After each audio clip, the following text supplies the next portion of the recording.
həmişə getdiyim, gəzdiyim, gördüyüm ölkələri çəkirəm, amma nədənsə öz şəhərimizi çəkmirəm. Bundan sonra gərək öz şəhərimizi də çəkim.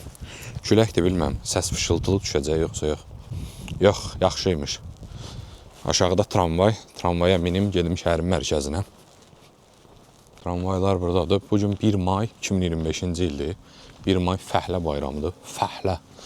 Görək neçə dəqiqəyə gəlir. 3 dəqiqəyə gəlir. 5 nömrə. Östraküsədə gedən. Girim bilet də alım. Almaq üçün belə proqram var. Gündəlik.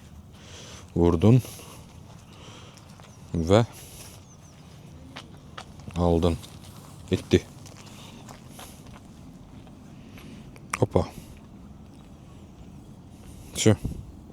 4 tane bilet alanda 25% ucuz olur. Dördüncü bir, yani bir qaydanda da bilet alsam o birisi biletim ucuz olacaq. Tramvayımız gəlir yavaş yavaş.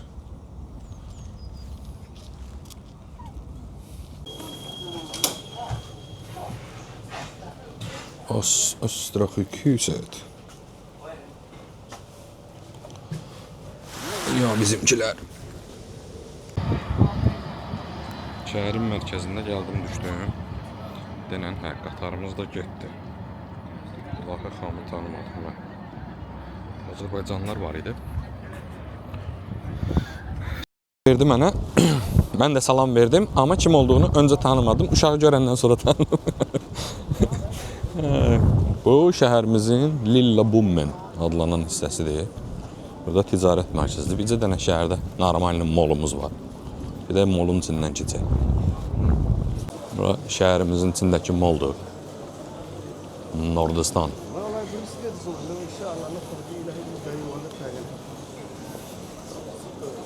Millət çoxdur. Pastayan insan qaynayır burada.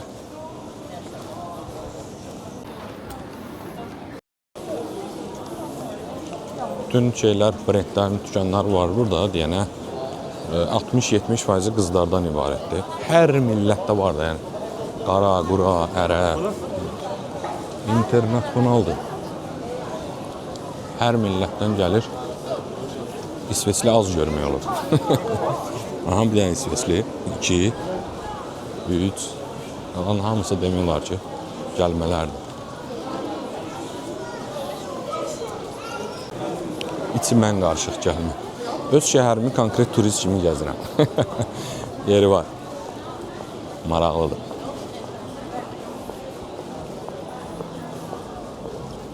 Böyle o tarafı da var.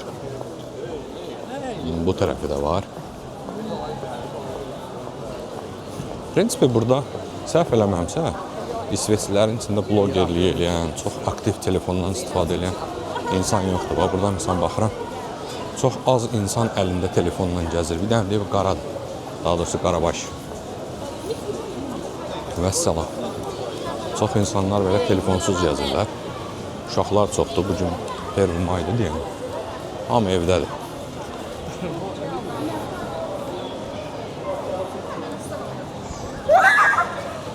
Oy. O niyə qışqırdı? Sevincindən. Gənclər çoxdur ama. Ya da gənclər çıxıb gəzməyə. Avropa şəhərlərinin bir özəlliyi var ki, burada gəzdiyin zaman demiyorlar ki, yüz minlərlə insan keçir yanından, heç birinin əynində ikinci insanın formasını görənməz. Sadəcə və sadəcə, məsəl üçün, bu Fuduranı sürür deyənə, məsələn, iş paltarları eyni ola bilər. Qalan heç kim demiyorlar ki, eyni şey geyinmir də, yəni hamı fərqli geyinir, hamı. Amma məsələn, bəzi ölkələrdə insanlar inkubator kimi eyni şeyi geyinirlər. Mən illərdir İsveçdə yaşayıram, bu şəhərdə yaşayıram. Belə rahat-rahat çıxıb gəzdiyim, demiyorlar ki, yadıma gəlmir də konkret. Yaxşı maşını vurdular. İndi mənim zamanım var belə şəhəri turist formasında gəzməyə. Qarşıda da başqa bir şey var, ticarət mərkəzi NK. O da moldu demiyorlar ki. Gedim orada bir dənə duxu var, onu almalıyam. Bəxtimlə bağlıdır 1 may 17:00 kimi. Mən də saat 15-də yuxudan durmuşam. Yəni saat 3-də yuxudan durmaq olar. Amma kolleqalarını görəndə maşın pas dayanır çıxır qabağıma. Kolleqalarını görəndə pis oluram. Çünki mən vaxt var idi, mən də taksi sürürdüm. Artıq sürə bilmirəm. Çünki maşınımı vurublar. Bir aya falan yəqin ki təmir olar. Görək. O tərəfdə var. Bir də görək bugün haraları gəzəcəm. Hər dildə ifadə eşitmək olur da burada. Çünki hər millətdən var. Böyük bir heykəl var aşağı. Aha. Böyle yukarı. Böyle üstündən basanda yaxınlaşdırmalıdır. Ama nəsə yaxınlaşdırmır. Olmadı. Neyse öyrənərəm yavaş-yavaş. Çocuqla idarə eləmək olurmuş. Böyle çəkirsən sağa, getdikcə. Sonra da sola. 600-1700-cü illərdə bu kanal salınıb. Bu körpü də 1836-cı ildə tikilib burada. Şəhərin bu hissəsində. Bu qız da deyəsən turistdir. Dilənçi bayaq var idi, yoxsa təzə gəldi. Şəhərin o tərəfi ilə bu tərəfi Kungsport, yəni King nə deyirlər ona? Kral oyunları meydanı və Kral oyunları küçəsi bura. Elə şeyin körpünün adı da elədir. Kungsports Brun körpüsü. Kral oyunları körpüsü. Maraqlısı odur ki 1836-da tikilib də, yəni 1800-lərdə belə bir körpü tikmək, bu kanalı çəkmək 500 il bundan qabaq. Burada kanalın bəlli bir hissələrində Göteborg şəhərinin 1600-lərdə müdafiə qüllələri dayanıb. İndi onlar yoxdur heç biri. Amma bəzi o qüllələrdən şəhərin müxtəlif yerlərində var. Onu da indi imkan olsa çəkib göstərəcəm. Bu şeylərin hamısını indi oxudum. 9 ildir bu şəhərdə yaşamağıma baxmayaraq bunları bilmirdim. Hətta bu körpünün adını bugün öyrəndim. Yəni turist kimi gəzməyin faydaları var imiş. Bu salınan güllərin hamısı bizim bələdiyyənin əkdiyi güllərdir. Bələdiyyə də hardan maliyyələşir? Biz sakinlərin ödədiyi maaşından 31% bələdiyyə vergisindən. Gözəldir amma. Qəşəngdir. Hər il bu cür milyonlarla, milyardlarla pul xərcləyirlər. İşte sivilizasiya. Bu nə heykəldir bilmirəm. Və anlamı nədir bilmirəm. Bunu açım oxuyum. Şəhərimizi daha yaxından tanıyaq. Gəlmişəm bu heykəl çəkməyə. Haqqında oxuyuram. 1840-cı ildə Molin adlı deyə aşağıda da yazılıb. Başlayır və 1840-cı ildə başlayır tikməyə. Daha doğrusu yaratmağa bu heykəli. 1858-ci ildə də gedib Parisə bunun detallarını hazırlamaq üçün. Və çox maraqlıdır ki, bu insanların başları dostlarının başlarıdır. İki dostunun başını götürüb, yəni onların sifətini götürüb heykələ yapışdırır. Burada da uşaqlar oynayır. Valideynlər də baxmır, gəlmədilər. Heykəlin üstünə çıxıblar. Yəni Ərəbdə gəlmələrdə heç vaxt mədəniyyət olmayıb. Nümunəsi budur. Mən o tərəfə gedim vəbşi. Çox maraqlıdır. Deməli, deyir ki, 1862-ci ildə Berlində bronzdan olur, yaradır bunu. Sonra hardasa qızıl medal alır. Sinkdən 1859-cu ildə ilk versiyanını sink materialından hazırlayır. Bunun bir dənəsindən Stockholmda National Museum'da var. Sonra Nürnberg'də var, National Museum'da.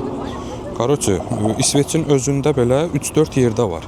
Həm Göteborg'da var, həm də səhv eləmirəmsə Stockholmda var. Bir də gəlmişkən orada o tərəfdə qalan Kungsports Brun, yəni Kral Oyunları Müzesi ilk dəfə 1901-ci ildə transporta açılıb. Yəni bu o deməkdir ki, bu tramvay liniyası 1901-ci ildən bu günə qədər 125 ildir bu liniya davam edir. Bu xətt işləyir. Düzdür, zamanla getdikcə saylarını artırıblar. Əvvəl dayanacaqların sayı az idi təbii ki, amma ilk dəfə 1901-ci ildən keçib orada. Çox maraqlıdır.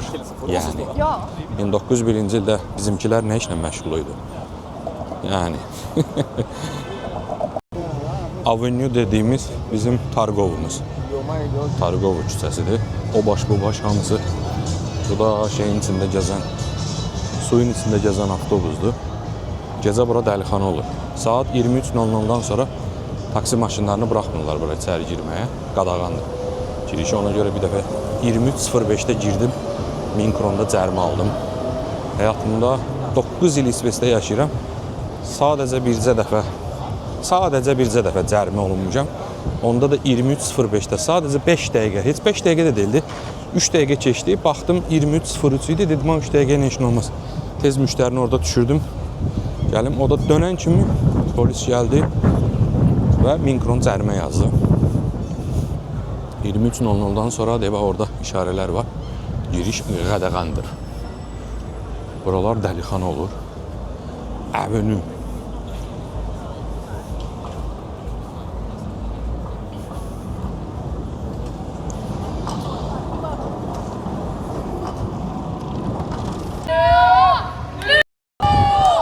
Bunlar nəsə tədbir keçirdilər, paltarlarını soyunub qız. Tumuşla, zadla gəzir bax. Yəni tamamən normadır. Burada da başı bağlılar baxır.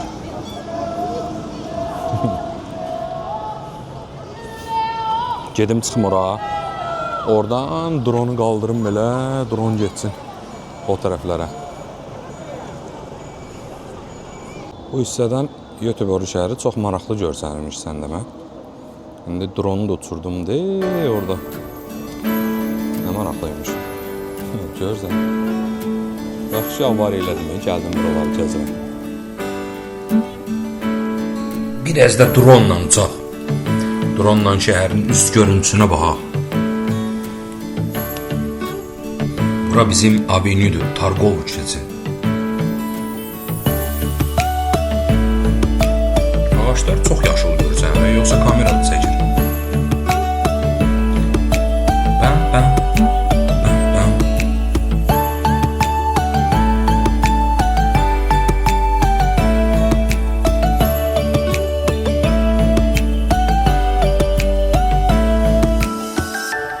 Bu binaların hamısının ən azı 100 il yaşı var.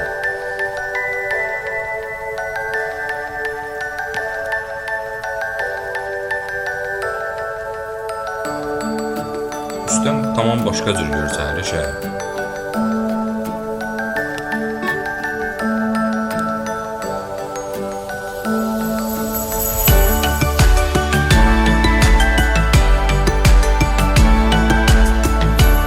Onun sürətini 1.5 qoymuşam ki, daha sürətli olsun.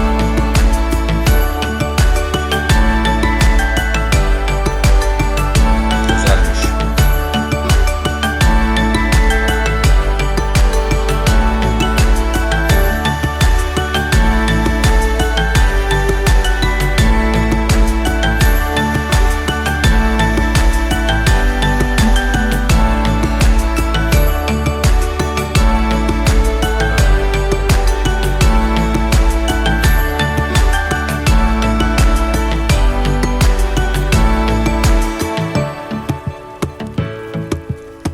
O tərəfdə də karusel olan yer Liseberidir.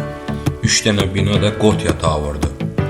Gotia binaları, güllələri.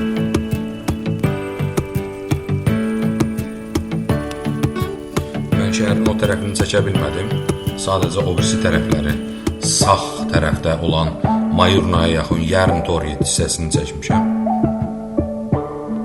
Kilsələrin əksəriyyəti bağlı olduğu üçün kilsələr qaldı növbəti çəkilişə. Amma üstdən maraqlı görsənir, çox fərqli görsənir. Aşağıdan tamam başqa.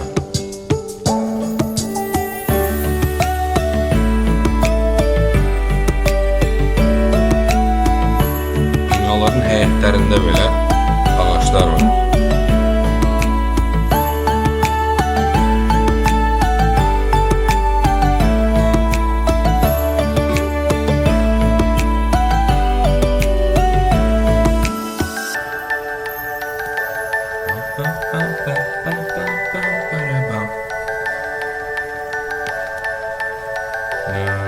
şəhər tamam başqa cür görsənilmiş.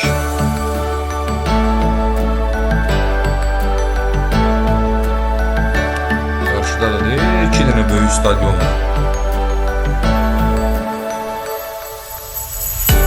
Bu da bizim Stats Biblioteki. Şəhərin ən böyük biblioteki.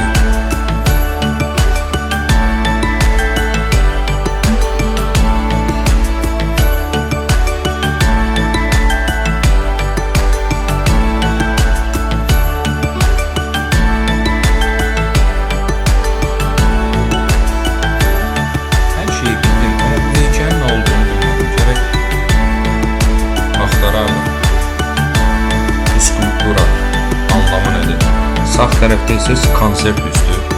Ora tez-tez konsertə gedirəm. Ən azı tez-tez deyəndə ən azı ayda bir ya 2 ayda bir. Bu heykəli mənim üçün çox maraqlıdır. Anlamı və mənası nədir? Dronla şəhər tamam başqa cür görsənilmiş. Bu da mən oturmuşam burada.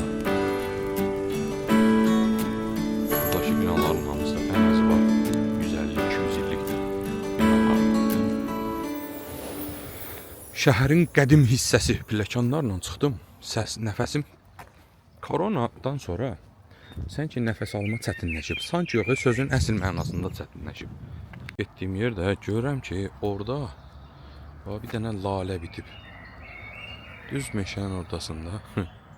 Çox maraqlı. Onu heç kim ora əkməyib də, %100 kim gedib orada lalə əkəcək ki, görünür külək toxumunu aparıb nə vaxtsa necəsə və orada lalə bitib. Maraqlıdır. Gedim gəzim. Bu tərəfdə də bu tərəfdən gedim vəbşə. Biri buradadır. Biri də buradadır. Demək ki, turist çoxdur ya da başqa şəhərlərdən gələn. Bunlar səhv eləməmsə gilas ağaclarıdır. Bu da şabalıddır. Külək əsdikcə belə ləçəkləri tökülür. Bu il məncə məhsuldarlıq çox olacaq, amma həddindən artıq çox belə yəni topa gətiriblər. Məncə çoxlu gilas olacaq, gilas, vişnə. Şəhərin başqa bir mənim əvvəl qaldığım yerində bir hardasa 40-50 dənə ardıcıl, Biskops Gordon deyilərdi ora. 40-50 dənə ardıcıl belə gilas ağacları var. Həm gözəl görsənir, yaydalaşıb belə iki gilaslar olur. Bir dəfə getdim çıxdım. Bir dəfə deyəndə illər öncə getdim çıxdım çalan yığdım. Bəlkə bir 5-6 kilo. Dolu olur da, dolu olur. Uşaqlar darışır, yığırlar. Böyüklər yeyən deyil. Nəsə bilməm. Bunlar elə bir ki ağacdan meyvə yeyəndə quşların payı hesab olunur. Onu istəmirlər. Yesinlər. Oyda ona bax. Çox gözəldir buralar. Güzeldir, güzel. Mən o tərəfə gedim. Orada da deyəsən alça ağacı var. Bu bilmirəm nə ağacıdırsa, iyi. Ayda ləzzət eləyir də, ləzzət. Bunun çiçəyinin iyi, başqa bir şey. Nə cür çiçək açmaqdır. Lazım bir dənə çiçək açmağına bax. Bambalacalı boyu var, dam dolusu toyu var. Bu tələbə evidir, Studentarnas hüs. Ümumiyyətlə, bilmirəm niyə, məhz İsveç və Göteborg şəhəri mənim çox xoşuma gəldi. Binadır, binanın həyəti, podyezdlərin girişi, hər yer tərtəmiz. Bir dənə zibil görə bilməzsən, otlar biçilir, yamyaşıl. Buranın yaşıllığı elə bil tamam başqadır, bilməm. Ya mən aşiq olmuşam da vətəndaşlıq alandan sonra İsveçə, satqın. Ya da ki, elə həqiqətən də tərtəmiz də, tərtəmiz. Hər yer gözəl yəni. Mükəmməl, mükəmməl. Belə küçə ilə gedirsən, məsələn, bir dənə qeyri-adi zibil, ya nəsə belə gərəksiz bir şey görməzsən. Burada da nəsə bir heykəl var, bilmirəm nədir. Maraqlıdır, şəhəri gəzdikcə burada olan heykəlləri, onların skulpturları yaradan insanlar haqqında da açıb oxuyuram. İsveçdə adətən kilsələr açıq olur, bomboş olur, içəridə heç kim olmur. İndi bilməm, bura açıqdır yoxsa yox, maraqlıdır, girəcəm, görüm açıqdır mı? Amma belə möhtəşəm şey oxşuyur, kilsəyə oxşuyur. Buranın içində heç öz... İllərdir burada yaşayıram. Hələ bu kilsənin içində olmamışam mən. Burada da nərgiz qoyurlar. Posk liliya deyirlər. Ayda bir dənə də şey buradadır. Bu ağaçlardan.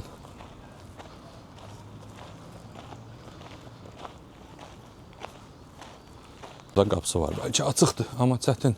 Denə dörən Altitlos. Deyir, bu qapılar hər zaman bağlıdır. Şürkən Ersteng. Burada da yazılıb ki, bura açıq olur. Burada yazılıb, kilisə bağlıdır. Get başqa vaxtı gələrsən. Qismət deyilmiş bu kilisəni görmək. Bilməmsə, TikTokda belə bir video paylaşmışdım. Şeyin üstündə gəzirdim də, yaşıllığın üstündə, qazonun üstündə. Bilirəm, Azərbaycanlılar yazmış ki, bəs burada rəy yazırlar da, hamı ki, nətər orada icazə verirlər qazonun üstündə gəzməyə. Bizdə, İsveçdə bunlar qazon deyil. Bunlar hamısı təbii otlardır. Çünki o qədər yağış yağır, soyuq olur ki, yəni pastayanlı çıxır, əksinə. Yəni ildə bəlkə 4-5 dəfə bunları biçirlər ki, pis günündə olmasın da, pastayanlı belə səliqəli vəziyyətdə qalsın. Orada da insanlar belə qazonların üstündə otururlar, istirahət edirlər. Həftə sonları pivə içən kim, nə bilim deyək ki, zaqar alan kim doludur. Adətən gənclər olur, yaşlı insanlar zaten soyuqlayaram, xəstələnərəm düşüncəsi ilə oturmurlar. Mən pastayanlı cavan insanları, 40 yaşına qədər insanları görmüşəm. Ondan əlavə insanlar yoxdur. Bu günləri 1 maydır deyənə, yəqin ki, gecə dəlixana olacaq. Diskalar. Amma sabah iş günüdür, ola bilər bu gün çox sakit olsun. Dünən şəhər dəlixanaydı. Bu da şabalı ağacıdır. İsveçdə belədir. Məsələn, həftə sonları 5-ci, 6-cı günlər dəlixana olur. Hamı çıxır, yəni cavanlar, hamı çıxır əylənməyə. Diskolar, restoranlar, səhər saat 5-ə qədər millət şəhərdə olur. Bazar günü ölüxana olur. Saat 9-dan sonra hamı gedir evinə, yatır ki, nə olsun? Birinci gün hamı səhər saat 6-da işdə olsun. O belə əzəmətli binalar görəndə, dünyanın hansı ölkəsi olur olsun da, belə bir binalar görəndə hiss olunur ki, burada 1800-1900-cü illərdə zənginlik olub. Yəni 1800 də yox, əsas 1900-cü illərdə. Çünki bu binalar adətən 1820, 50, 60, 90, 1900, 1920 belə. Yəni industri başlayandan sonra Avropanın bir çox şəhərlərində bu cür şeylər olub. Zənginliklər əmələ gəlib və o da təbii ki, insan övladı pulunu hara gömür? Binalara. Bu da onun sübutu. Düzdür, əvvəllər bu cür binalar tamamən fərqli şeylər üçün istifadə olunub. Nə fabriklər olub, zavodlar olub, nə belə bir şeylər olub və yaxud da yaşayış binaları olub. Yəni bu cür yaşayış binası olmur da. Bu indi düzdür, məktəbdir hal-hazırda. O birisi də deyəsən məktəbdir. Yəni demək olar ki, dövlət istifadə edir də bu cür şeyləri, kiralayır özəl insanlardan. Bunlar hamısı özəl mülkiyyətlərdir. Amma yenə də olsun. Bu binanın özü belə qəşəng binadır da, çox qəşəng binadır. Kimsə, yəni bunu kasıb tikdirməyib də, hansısa 1800-1900-cü illərdə üstündə bəzən tarixlər də yazır. Açıb oxuyursan ki, deyək ki, dəmir çəlik zavodunun müdürünün olub və yaxud da hansısa bank sahibinin olub bu cür binalar və yəni bu cür binalar tikə-tikə və yaxud da otel məqsədli tikilib. Və ya əvvəllər bu bina məsəl üçün deyək ki, bankının özü olub elə. Yəni belə, çox maraqlıdır. Əslində yəni hər bir binanın bir tarixi var. Mənim üçün maraqlıdır, amma o qədər də vaxtım olmur da açım bir oxuyum. Yəni bu cür zaman olduqca araşdırıram. Binanın üstündə naxışları interesli və üstdə portretlər də olmalıdır yuxarıda. Burada portretlər də var. Yəni ən azı bir 150-200 ilin binasıdır. Sağda da maşın yoludur, ortada isə piyada yolu ilə velosiped və ya moped.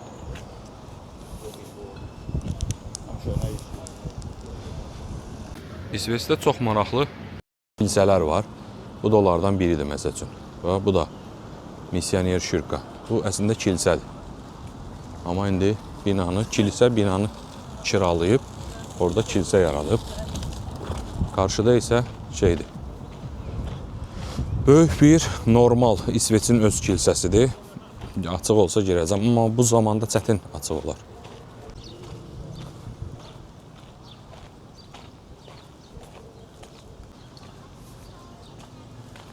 Aha, kilsə açıqdır. Ha, nə yaxşı. Buradan girirlər içəri. Demək ki, maraqlıdır. O birisi bağlıydı, bu açıqdır amma. Giriş bu tərəfdəndir, ora xidməti girişdir. Ya keşiş girdi, ya da indi buradan administrativ işçisi. Oradan giriş değilmiş. Görüm ki, əsas giriş buradan olmalı. O da çox güman ki, bağlı olacaq. Hə, bağlı. Amma içəridə işıqlar yanır. Yəni, özlərinin keşişlər, mollalar yığışıb orada. 50-50 vurur. Ən maraqlı restoranlardan biridir. Oradadır, bilməm görsənir yoxsa yox. Belə restoranın içinə girsən, sonra təpənin üstünə qədər çıxa bilirsən. Amma indi, ora getməyəcəm. Yan Toriyetə gedək, Yarın Toriyet, dəmir meydanına. Dəmirlər o vaxtı İsveç dəmir filizi istehsal edən, çıxardan və ixrac edən ölkələrdən biri idi. Və bütün dəmirlər, çıxarılan dəmirlər külçələr formasında Yarın Toriyetə gəlirdi. Oradan da gəmilərlə Amerikaya və digər ölkələrə, İngiltərəyə falan daşınırdı. Bax, İsveçdə xoşuma gələn bir şey var da, tərtəmizdir də, düzdür buralar. Və küçələr tərtəmiz, bir dənə zibil zad yoxdur. Məncə elə ki, başqa yerə gedirəm, havası tərtəmiz. Gedirsən başqa ölkəyə, görürsən ki, yox da, o deyil. Yəni, konkret o deyil. Və çirkab, sidi, avtomatik olaraq mənə belə qəribə hiss yaradır da. Yəni, bütün küçələr tərtəmiz, gül kimi. Havası, insanları, geyim. Baxırsan ki, belə insanlar rahatdır, xoşbəxtdir, şey deyil də. Yəni, üzlərində zəhrimar yoxdur, bu dəqiqə səni öldürəcək, səndən dava eləyəcək səviyyədə deyirlər. Gül kimi hər yer. Ona görə də başqa ölkəyə gedəndə, çirk görəndə, yerdə nəsə bir zirzibil görəndə mənə qəribə gəlir ki, oyda, bunlar vəhşidirlər. Ona görə də Avropalılar Azərbaycan kimi ölkələrə gələndə bizi vəhşi olaraq qəbul edirlər. Çünki gəlib görürlər ki, hər yerdə çirk, insanlar zibili evdən çölə atır. Əvvəllər elə idi, bilmirəm. Yəni, hamısı onun səbəbləri və nəticələridir. Qız uşağı nədir, velosiped sürdü nədir? Azərbaycanda bir xanım, məsəl üçün, velosiped sürməz. Ay makiyajın pozdular, ay nə bilim, filan şeyim belə olar. Mən normalda ora çıxmaq istəyirdim, amma ora çox hündürdədir. Təpənin üstünə çıxmalıyam, o da alınmır, çox hündürdür. Təriyəcəm, axot yoxdur. Burada bad etdi, çinmək üçün hovuz, baseyn, hamam. Bu boyda qədimi bina və qədimi hamam. Dedik, təsdiq eləyən növbəti bir bina. Robert, nə yazılıb ora? Robert Dixon Stiftelse.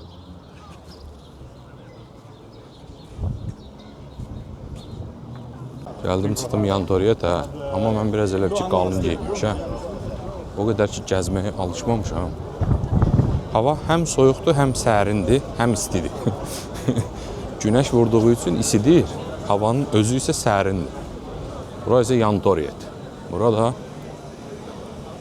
bunu təzə tikdilər, bu binanı. O binanı da təzə tikdilər, o uzun. İsveçin ən uzun binası da o. Onu da təzə tikdilər. Yan Toriyet amma biraz bərbad vəziyyətdədir. Çox zibil var. Çünki burada turist çox olur. Və insanlar, cavanlar yeyir, atır belə zibilləri. Amma hamısını təmizləyəcəklər.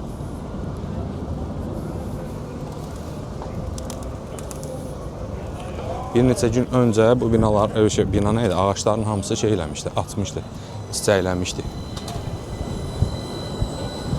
Bunlar da bizim vaxtlardır, şey eləyirlər. Axranalar.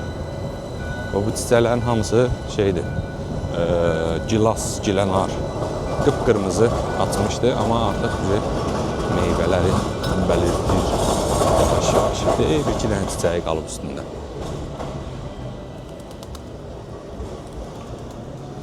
Burada bizim Yantori. Mənim gün ərzində 20-30 dəfə keçdiyim məkan. Çörək qazandığım məkan. Əslində orada da o tərəflərdə çox maraqlıdır. Oralara da getmək lazımdır. Sadəcə nəysə bu dəfə qalsın. Növbəti dəfə ikinci seriyanı çəkəndə gedib oralarda gəzərəm. Bu da şəhərin tamam Yantoridən aşağı kanalın üst hissəsidir. Bu kanal məhz şəhəri konkret olaraq 200-300 il bundan qabaq qoruyurdu, müdafiə eləyirdi. Müdafiə kanalı deyək ona. Bu da dağın hissəsində. Bu tərəflərdə də qüllələr, vışqalar falan var. Qəşəngdir. Yavaş kişi girmişdim mənə. Və hər yerdə gül, çiçək, təmizlik. Qəşəngdir. Yəni kolleqam. Binanın o tərəfi tamamən köhnə binadır. Bu hissəsində isə 2-3 il bundan qabaq tam müasir bir bina tikdilər. Arxa-arxaya. Amma kontrast maraqlı alınıb. Yəni bir tərəfində köhnə, arxasında müasirlik. Və yaxud da müasirliyin arxasında qədim bir tarix gizlənir. Ay, necə düzdüm poçdum. Belə adi skameykalarda insanlar oturur, günəş alır. Bu bizim şəhərin dəniz kənarı. Dəniz deyəndə kanalının kənarıdır. Həmişə Almaniyaya, Danimarkaya oradakı gəmilərlə gedirəm. İndi burada nəsə binalar tikəcəklər deyəsən suyun içində. Bura Yote kanalıdır. Bu həmin İsveçin ən hündür binası. Bu kranlar əslində gərəksiz və lazımsızdır. Sadəcə 100 illərdir burada qalıb. O vaxtı çıxartmaq istədilər, səhv eləmirəmsə. Amma şəhər əhalisi istəmədi. Milyonçular atışdı. Buranın sökülməyinin qarşısını aldılar. Və bu kranlar sanki Göteborg'un bir simvoludur. 100 illər öncə buradan kömür, banan, dəmir çəliyi falan daşınıb. Bu portlardan. Ora banan pirendi. Oradan banan daşınıb. Bu tərəfdən dəmir daşınıb. Buradan, yəni indi bizim olduğumuz hissədən. O tərəfdə səhv eləməmsə daş kömürdü, yoxsa normal kömür daşınıb. Yəni bunların hamısının öz adları da ona uyğundur hamısının. Mərəqlidir. Yəni çox mərəqlidir. Bu kanal da İsveçin ən böyük gölü olan Vener gölünə qədər gedir. İsveçdə və yaxud da Göteborg şəhərində olan Amerikan style binalardan bir neçəsidir bu. Bu Amerikan üslubunda tikilən binalardandır. Burada bizim bərəmizdir. Gəmilər bu tərəfdən o birisi tərəfə keçir, deyib gəlir həmən gəmi. Və demək olar ki, bir neçəsi pulludur, bir neçəsi pulsuzdur. Pulsuz olanla minib keçəcəm o birisi tərəfə. Maraqlıdır, İsveçdə maşınların şüşəsini sındırıb içinə aparmırlar. Amma burada gördüyüm bir şey var. Bax, Belçika nömrəsidir, polis də gəlib maşın şüşəsini sındırıblar. Yəni normalda belə şey olmur da, mən birinci dəfə də görürəm. Bax, burada İtalyan nömrəsidir, yanında da Belçika nömrəsidir. Polis də şəkillərini çəkir. Heç yəsin bəlkə də xəbəri yoxdur. Kimsə götürüb onun şüşəsini sındırıb içinə aparıblar və yaxud da içinə baxıblar. İsveçdə çox nadir hallarda gördüyüm bir şeydir. Belə şeylər olmur yəni normalda. Stempirenə gəmilərin və ya buna nə deyirlər? Gəmi deyirlər buna, yoxsa qayıq deyirlər. Yox. Cəmaət də düşür içindən. Pulsuz olanların üstündə yaşıl belə bayraq olurdu əvvəl. İndi bilməm, bəlkə onu yığışdırıblar. İndi o bayraq yoxdur. Bu demək ki, pulludur. Amma kontrol falan yoxdur da, minə bilirsən içəri. Sadəcə bilet kontrol gəlsə və sənin biletin olmasa 100 avro falan cərimə eləyirlər. 1200 krondur, 120 avro.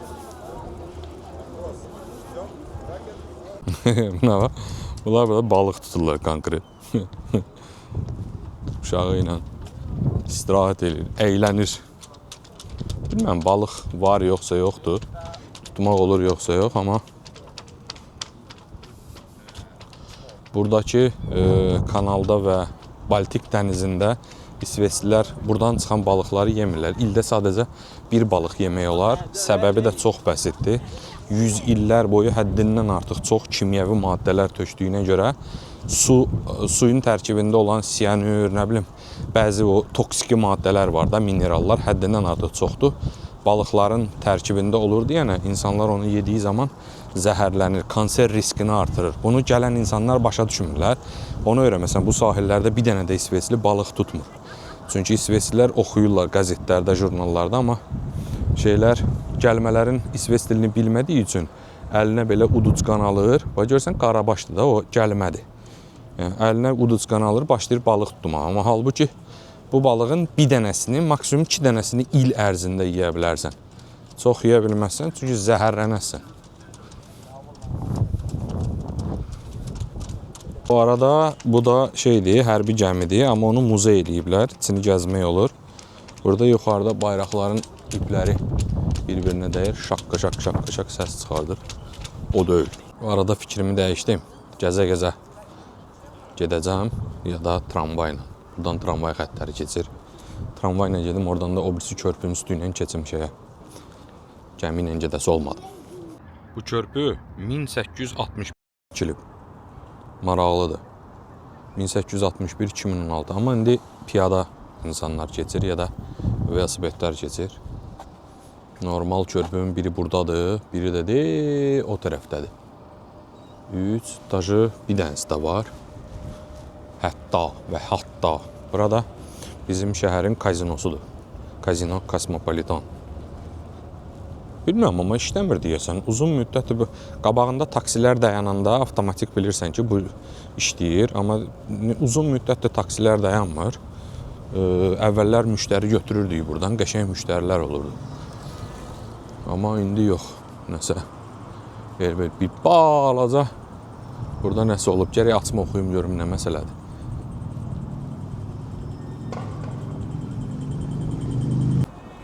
Buradakı gəmiləri kiralaya bilirsən. Məsələn, korporativlər kiralayır, 20-30 nəfərlik şam yeməyi ilə bağlı belə maraqlı festlər eləyirlər. İçi restorandır. Və yaxud da turlar olur. Bəzən yayda turlar olur. İndi çox güman ki, olası deyil, hələ ki sezon deyil, çünki soyuqdur. Orada da dölüdür. Belə, məsəl üçün tələbələr, sonra müxtəlif şirkətlər, öz yeni il günləri, xüsusi bayramlarda falan gəlirsən. Hər şey var, işıqlar falan, nə istəyirsən. Gedir dənizin ortasına, orada özləri üçün fest mikonəm. Fest eləyirlər. Maraqlı bir şeydir. Amma bəlkə də turist həddindən artıq çox gəlsə, turistlər gəldiyi üçün bu xidmət olar. Bura sadəcə İsveç biraz bahalı yerdir deyənə, çox turist də gəlmir. Yayda gəlir, o da belə də, yəni. Yalnız iyun, iyul, avqust aylarında görmək olur turistləri burada. Vəssalam.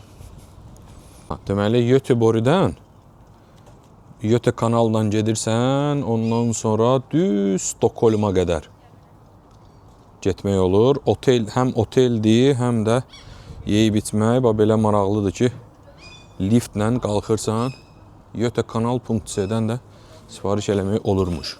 Biletləri almaq olurmuş. Mən baxmamışam heç vaxtı. Heç maraqlanmamışam, qaldı ki, baxmaq. Yağcın kabinələr də aşağıdadır. Üstü restorandır. Maraqlı səyahət olar məncə, yox? Burada əvvəllər yazılıb ki, Stura Tullhuset, yəni gömrük idarəsi olub. İndi amma kazinodur. Gözəldir. Göteborg çox qəşəngdir. Mənim çox xoşuma gəlir. Burada da istifadəyə yararsız hərbi gəmilərdir. Bundan mən Londonda da gördüm, bu gəmidən. Londonda da biri qoyulmuşdu. İçini girib gəzmək olurdu. İsveçdə də burada. İçini belə girib gəzə bilirsən rahat-rahat. Hər tərəflidir. Buna bax, puşkasına zadına bax elə. Bu birisi də bilməm, deyəsən sualtı gəmidir. Çünki heç nə yoxdur. Oxşuyur nəsə sualtı gəmiyə. İsveç sayağı sualtı gəmi. Maraqlıdır. Normalda belə olmur çünki sualtı gəmilər böyle yumru olur. Bu amma biraz nəsə fərqli bir şeydir. Bu bizim opera binamızdır. Mən İsveçə gəldiyim müddətdə bircə dəfə bunun içində olmuşam. O da qaçqın vaxtı məktəbdən aparmışdılar bizi, Qaşqın məktəbindən. Vəssalam, tamam. Bu gəmini bilmirəm. Bu mənim üçün çox maraqlıdır. Bu gəmi möhtəşəm bir gəmidir. Çox güman ki, oteldir, səhv eləmirəmsə, prosto bilmirəm. Oradan neçə dəfələrlə müştəri zat götürmüşəm. Yəni bilmirəm. Arxasındakı parkinq üçündür. Burada da bir dənə heykəl var.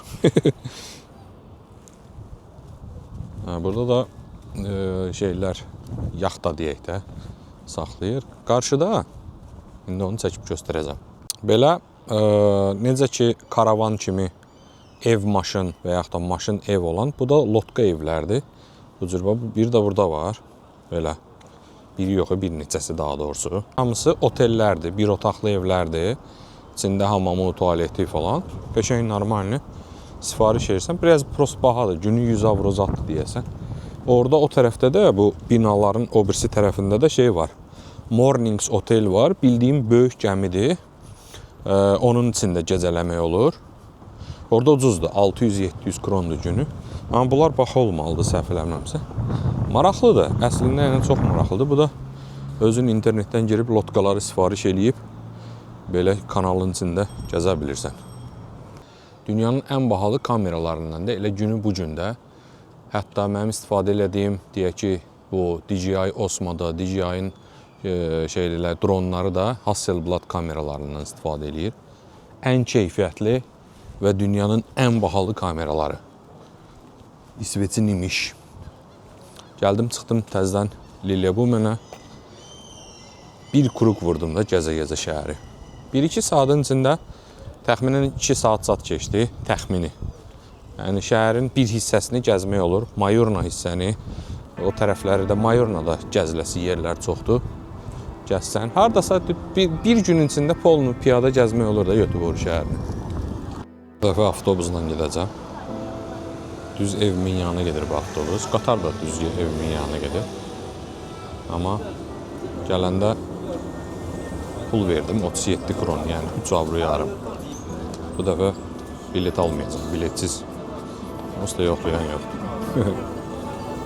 Tutan olsa amma edəcəklər. Yoxlamaz adı yox. Kanalın altından Marie Holmes tuneli keçir. Mənim üçün bu tərəflər çox maraqlı görsənir. Çünki çoxlu yol qovuşaqları var, körpülər var. Üstdə körpüdür, altdan isə dənizin və ya kanalın və ya çayın altından tunel keçir. Ümumi uzunluğu 522 metr uzunluğundadır. 2010-cu ildə hökumət qərar verir ki, belə bir tunel tiksinlər və bugün gündəlik 120 min maşın keçir oradan. Ümumi smetası bu proyektin 3.5 milyard krona və ya bu tunel 350 milyon dollara başa gəlir. Qarşı tərəfdə isə düz Stokholma gedən yolluğu E4 Avropanı birləşdirən. Gün ərzində 30 dəfə bu kanaldan keçirəm.